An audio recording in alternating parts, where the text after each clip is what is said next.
Hey everybody, this is Chelsea Schaefer and this is The Score, the Team Roping Journals podcast, and this is season 2. So exciting. I'm so glad it's back. I know. I've missed it. Well, guys, if you hadn't listened to our bonus episode that we released over Christmas with Corey Kuntz about his horse remix, go back and listen to it. I love that episode. But this is the first official episode of The Score proper in 2019. So this year we've got a lot planned. We've got our first 2 episodes recorded already. Today you're going to listen to an episode with Spencer Mitchell, the 2-time NFR header from Colusa, California. He's got about $500,000 in pro rodeo earnings. He made the finals in 2011 with his best friend Broc Cresta. And then we lost Broc in 2012, and Spencer finished out the year and made the finals with Dakota Kirchenschlager. So Spencer, anytime you talk to Spencer, you learn a lot first. Mm-hmm. And second, I mean, gosh, it's so hard for conversations not to circle back to Broc, mm-hmm. because so much about his friendship with Broc kind of defines who he is today, including who he is as a dad, because he has a son now. Spencer has a son now named Broc. Not even 2, he knows very well who he's named after. And so I'm really grateful that Spencer is always so willing to talk about his friend who we lost in Cheyenne in 2012. So Spencer is roping this year. He's roping with Cody Doescher, and we caught up with Spencer at Denver. He stopped by the press room and sat down and visited with me for a while. He's excited about his new partnership with Cody. Cody is a multi-event guy. We're going to see him at the timed event here in a couple weeks. He's from Oklahoma. Spencer has known him his whole life, and I'm excited to see what they do this year. They're both so aggressive. Their style is super cool, and Spencer is ready. He's poised. He got to rope with the champ, Clay O'Brien Cooper, last year. Spencer, they parted ways, but Spencer talks about what he learned from Clay and kind of what they've talked about and how their relationship grew roping together just last year. So I hope you all enjoy this episode of The Score. I certainly enjoyed recording it, and thank you all for listening. We were driving down here, and Caitlin had never... Camish, I apologize if you are listening to this, but Caitlin had never heard of Camish Jennings. And I was like, "You've never heard of Camish Jennings?" What? Because he added her on Facebook. And You swear? You swear? Yeah. She's like, "Did the You Swear guy add me on Facebook?" I was like, "Yes." I was like, "But he's more than the You Swear guy." I was like, "Have you not heard some of his raps?" And she's like, "No." And then you showed up on the Big Reach promo number 3. Oh, yeah. When we were watching it. Yeah, no, that was a fun video. Those were the days. It was fun. If we could set one of them up kind of in a better environment and stuff, it was a fun video to make with him. Yeah, that was a riot. He was a lot of fun. Did you talk to him? Was he around? Somewhere. He was in L.A. for quite a while. I think he's back in Texas somewhere. That's awesome. There's no telling. No, there's no telling. That would be the best interview on The Score ever. Maybe, I think that would. You could score it, probably. Get you a box of toothpicks and some fresh ropes, and he'll show up. He might show up. Yep. Spencer, how long have you had your card now? What was your first year? I bought my card in 2006. 2006. Yep. Were you a senior in high school then? I graduated high school in May, and that year, and then I was going on my permit, and it's actually kind of a funny story. I wasn't even going to buy my card that year because I could go to every rodeo I wanted on my permit except for Cheyenne. Mm-hmm. So Justin Davis and Justin talks me into buying my card because we're going to go to Cheyenne, and the rookie thing is really nice, but I mean, we're on the road. I don't want to miss Cheyenne if I have the opportunity. Well, the books, I guess, a week wasn't open long enough for us to enter it. So we actually missed the books on the only rodeo that required my card for the year. And so you blew it. Yeah. Kind of wasted my rookie year right there on an error. On a business error there, not taking care of it. Not taking care of business. How consistently has not taking care of business been a problem as far as entering rodeos and stuff for you? Are you pretty good at it? I'm pretty good. I've been lucky for quite a while that like me and my partners both will try and at least put our name down. Mm-hmm. We'll always try and get entered early and then adjust when we want to go or try and go for later on, and it's helped quite a bit because it is a lot on a person, and if you have other things you're doing on the side, then it can slip past you. Who entered last summer, you or Champ? We actually both did. You both did? We both did. If something opened that morning and he called up there, he'd put our name down, and then about 9, 10 o'clock every day, he'd call me, so when do we want to go? So, well, I don't know, I haven't entered yet. Well, I entered us, but I don't know when we need to go yet. But he was really good. Him and I got to talk about it a lot, and we both stayed on top of it. You got to talk about something a lot with Champ. Did you talk a lot? Oh, yeah. Champ will talk. Champ likes to, he's really big on, he listened to a lot of the politics and stuff like that. And no, I learned a great deal going with him, and I think it has improved me a lot. Yeah? Yeah, he's helped. I mean, just his attitude, never getting riled, whether you're up or down, has made my temper a little better. Yeah. Which I've never been terrible, but I have enough more than I should be. And so I felt like that helped me kind of keep a little more level head of when things don't go right. Yeah, absolutely. Now, we're going back to the early years of your career. You guys had such a cool group of young kids that were kind of all right around the same age. It was huge. How did that shape the earliest years of your career? I think for all of us, it was really good. So who was it, Leah? Just in the California area, and there at that time we had, within a year of each other, was Russell Cardoza, Broc Cresta, Justin Davis, myself, and then right across the border you had Jade Corkill that was thrown in the mix, and we all went together. I think it was 2000. After everybody else, was Justin and Jade, maybe 2005, and Justin, Jade, and I all went to the Junior World together, just the three of us with a stock trailer at 17 years old, headed to Oklahoma. And so there was a great group of us. All the healers roped so good, and then I was kind of the only real header in the group, so I dang sure got to turn a lot of steers. Real headers. Are we going to tell them that you said that they're not real headers? Well, I can't say that. Jade headed for a little bit and placed at the rodeos. Justin, he'll probably agree, and Russell, I think, any day he could go and head if he wanted to. He heads amazing. Yeah, I bet you got to turn a lot of steers. I did, and then later when we were high school age, Justin and Broc actually lived at the same ranch there in Cottonwood, and I'd turn 50, 60 steers a day for them, and they'd both head some too, but it dang sure, it doesn't hurt when you have quality ropers to rope with. I might blame a couple of them for ruined head horses over the years, but it dang sure, it was fun. Gosh, I have so many things I want to talk to you about.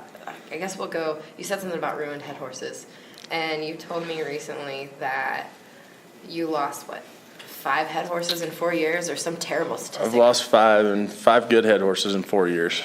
So, or I guess it's been 4 years now. So tell me kind of what that's been like and what that has done to you. It's been tough. The first horse I lost was Keeper, that I made the finals on both times, and it was just a freak accident, jumping a fence. And that was a terrible storm? Yeah, it was just a big windstorm. It was a week after I had my knee surgery in 2014, so it was right before the 30th of December. And broke a tree branch away from his pen and jumped a fence and snapped his leg off jumping the fence. And then just had issues with things getting hurt along the way. It's been tough, but you always got to keep looking for something else, and it's just tough as soon as you get comfortable on one and something small happens. Yeah. And that can happen any day to anybody. There's a lot of people that have lost good horses that way. So, in the horse situation now, how did you rebuild? And you're not made of money, so it's not like, were any of those horses insured? Actually, all but one of those horses was insured. Oh, that's awesome. It's huge. I'm big on, it's not when you need it, it's if you need it. Yeah. And the insurance companies have been great, and I definitely would tell anybody out there that has a good horse that it's worth the money to do. Because all it takes is one day and something to go wrong to not have anything, and we all think it won't happen, and then it does. Yeah. But no, it definitely, the insurance helped. And then last winter, my wife's family has a horse that I rode all last winter and last year. That was actually her brother's high school rodeo horse they bought from Cody Snow. And he didn't like her. She's probably slower than a hobbled turtle and looks like a llama, but she'll give you her heart every time. And her and I just started clicking again like I used to with some of my old horses, and it was fun. And then it's just kind of been a rebuild, and like you said, a rebuilding process and try and get through with what you have. I borrowed a horse from my sister's got a good horse that I've borrowed on and off for probably the last 6 years. Yeah. And so that's kind of helped to fill in places. And I mean, right at this point, I feel like I got better horses than I've had and more of them than I've ever had in my career. That's awesome. And you're a dad now. Yep. How old is Broc? Broc would be like 19 months right now. He was born 29th of May last year, so I just got to add it up. But he's right about 19 months, coming on 20. And you're telling me you have a lot of dad duties. What are some of your favorite dad duties? The mornings are the best. The only thing he wants to do in the morning when he first wakes up is he's got to have a bottle of warm milk, and he wants to lay back and watch cartoons. And as soon as you set him down in the bed, you got to put his blanket on him, and you don't mess with him during his cartoons for about the first half hour in the morning, and he just lays up and cuddles with you. It's one of the greatest feelings there is. Was there ever a question about what his name was going to be when you found out you're having a boy? I actually didn't. I questioned whether we were having a boy from the start, and my wife told me she knew from the start it's a boy, and she's like, we don't even need to talk about names. What do you mean? Well, you already know what the boy's name is. Like, well, yeah, I do. She's like, no, that's what his name is. So it was pretty well set in stone. That's what it was going to be. Broc's brothers had 3 girls, and so it fit. It was fitting. What do you remember about Broc now, this many years away? I mean, yeah, it's tough. There's so much to remember. We go back so far since we were little kids. I mean, I remember him and his brother pulling each other off their horses by their hoodies in the barn when they got mad at each other. And then I remember when he made the finals with Turtle Powell, we hauled cattle over to his family's place and ran steers for 3 days. We traveled everywhere since we were little kids. I remember I look back at times when I was heeling and he was dang sure out heeling me, but I'd get lucky and beat him on his horse at the jackpot. And it's like, I got to remember those because there's only about one of them. But no, there's been the great times, him helping people and just kind of the ideas and stuff that he still tried teaching me as far as my heeling and horses that I try and pass on to people that are still coming to me for lessons and relay what he taught me.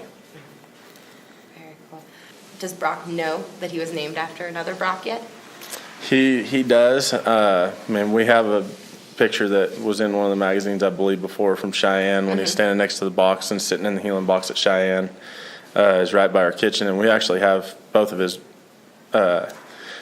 Broc's back numbers in our house. Not the originals, but the company was nice enough when I'd kind of got one of mine replaced that they sent us a copy of both of them, so they're in the house.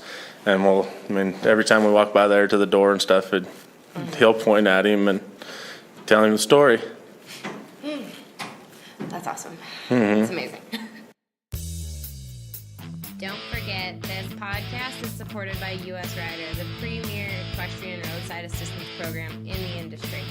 You've heard me talk about it every episode since the start, and now I want to give you a promo code so you all can subscribe and save money too. You get 14 months for the price of 12 with the promo code PC718. That is P as in Paul, C as in Cat, 718. You only get it if you're listening to The Score. This is a Score exclusive promo code. So head on over to usrider.org and subscribe.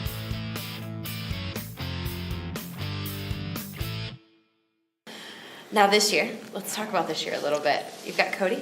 Yes. How did you come to that decision? I've kind of jumped around the last couple of years on partners and stuff, and Cody and I have roped together. I got videos from 2003 when we ran steers together in Oklahoma, and he's been roping great the last couple of years, and he was qualified to get into San Antonio, and we thought he was actually qualified to get into Houston, which he missed it by a spot. So I wanted to make sure I kind of had a partner secured and somebody that understand when I try and enter to be able to go home or with my family and stuff, and has his own family going also now. But we've been friends for a long time and thought that it was kind of fitting. I wouldn't have to jump around partners and have a really high quality partner for everywhere that I was going to go that understands me and is good with what I try and do. Is he bulldogging this year a lot, or how are you guys going to make that work? Well, that was actually kind of one of the talks we had before I kind of came to my final decision is I want him to bulldog and do good in the bulldogging as well, but I wanted to know what the priority was. I know with Russell, when he was entering the calf roping a lot, you kind of you'd get up bad and be back and forth. And Cody said that he'd love to bulldog when he can, but team roping was his priority this year. And if he was going to have a good partner, he dang sure was going to look for horses, and that was his number one priority, was to go heel steers. Awesome. Very cool. What is your game plan for the year? Everywhere, enter everything you can. I'm gonna enter through the wintertime through all the bigger rodeos, kind of same as everybody says, but I don't venture around through Texas and that stuff. The way it's set up this year, I'm here at Denver, and then I get to fly home and actually be home for 10 days before I have to leave as part of where I flew up here, and then I'm hoping that my family will go with me for a little bit, and I can almost go to Rapid City, Fort Worth, San Angelo, and San Antonio all within about 10 days in February. And then either I can go home for a week or two if I need to, or try and fit it in. Last winter with Jason, we flew back and forth. We'd leave for about 10 days and go home for about 10 days, and it worked really well. I'm hoping that my family can go with me a little bit through the winter now that he's old enough and we have good places to stay and everything. But we're just kind of going to the bigger rodeos through the winter time, and then going to the spring, and everything stays in California till Reno. And go Reno on 4th of July and see what it looks like at that point. Yeah. If it looks good, then I'll keep going, and if not, I can go home and spend time at home with my family. What do you have? What else do you have going at home, business work wise? What do you doing? I've been riding some outside horses, and then I have a group of people that come for lessons and stuff and give lessons. And then my father-in-law, we actually live on their place there in California. They farm probably 500-600 acres worth of citrus, and then we run another 300 head of mother cows. So there's always something around there to be a real cowboy. Yeah. Yeah. I'm not just an arena guy. We got quite a few of them out here that like to stay in the arena, but I enjoy being outside, and that's what we've been doing for about the last week. We've been going to different Brandons and actually going to one on Monday again.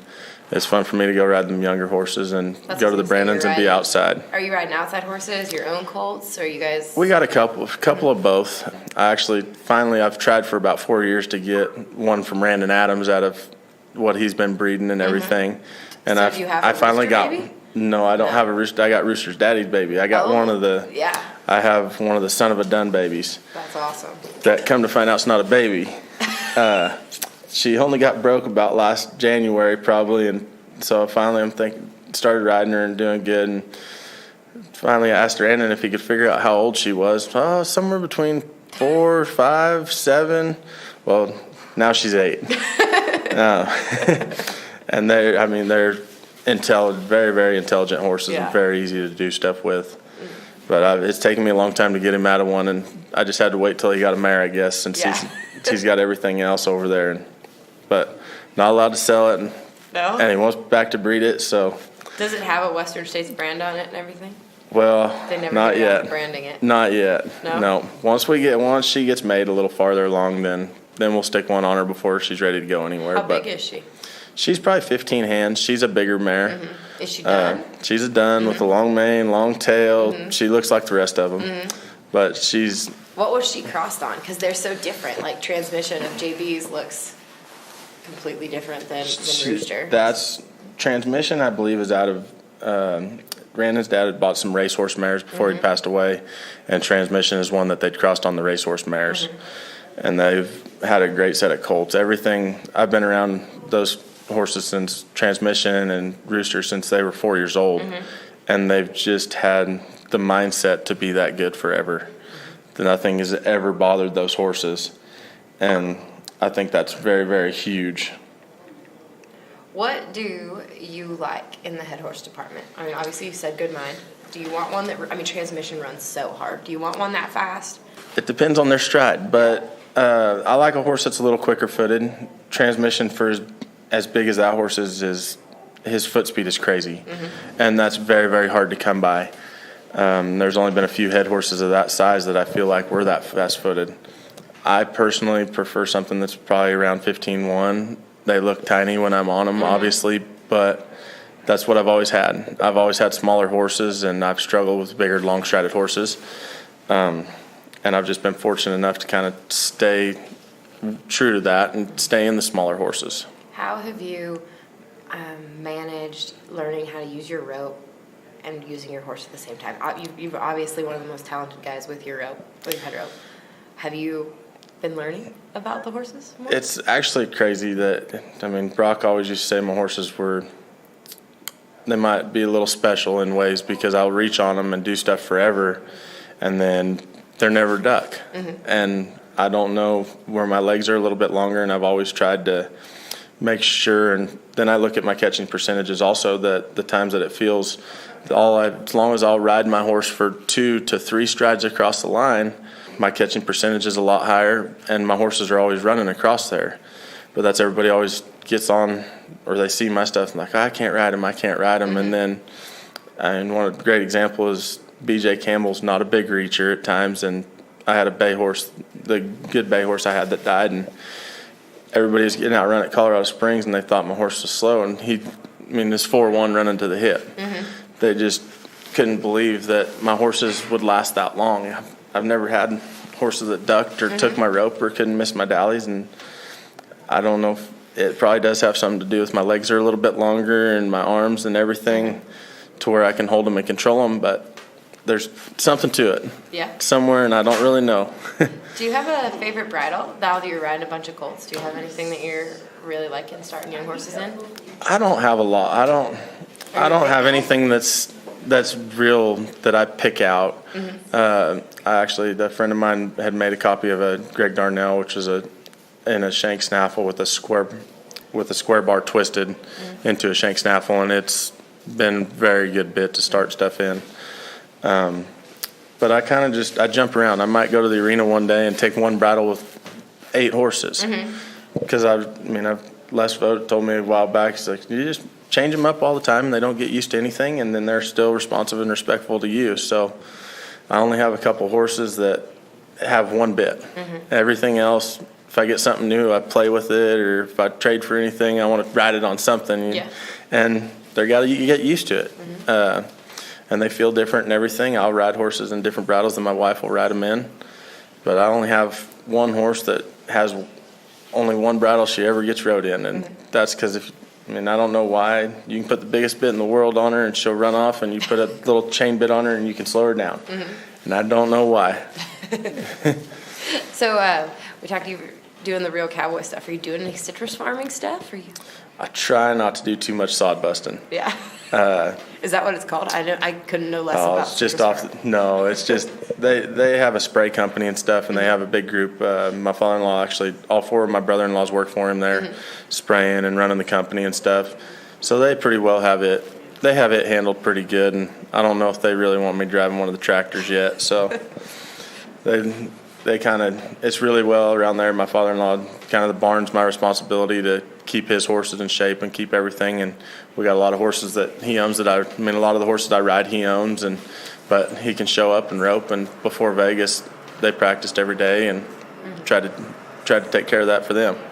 Very cool. Well, Spencer, thank you so much. You're welcome. Good luck. Thank you. It's going to be a fun year. Cody Doescher's roped so good for so long. I hope. He has. He's done good last year. I didn't even really remember him rodeoing much after July, and he still ended up in the top 35. Yeah. And has kind of focused on bulldog in the last couple of years, and for him to step back and want a team rope, it was really big. Yeah, I think it's awesome and really an exciting prospect. So good luck. It's going to be a fun year. Thank you. Thank you. I am so glad Spencer took the time to sit down with us and talk to us on the score. I hope you all enjoyed this. If you did, remember to like and share this on your social media accounts. And then remember, please, to leave us a review on iTunes, SoundCloud, Stitcher, however you're listening. We are on multiple platforms now. We are now on Google Play. We are now on Spotify. So if you have a friend that doesn't maybe have an iPhone, but they have a Droid, an Android phone, some Google-based product, they can still listen to the score. You can listen to it on your work computer, on SoundCloud. It's easy to kind of access any which way. So we hope you're listening to it. We hope you're telling your friends about it. We hope we are giving you things to talk about in the rope and pen with your buddies, because I think there are lots of cool little tidbits that we are picking up from these top cowboys, and we appreciate you all so much. So thanks for listening, and have a great end to the month of January, and we will talk to you next week.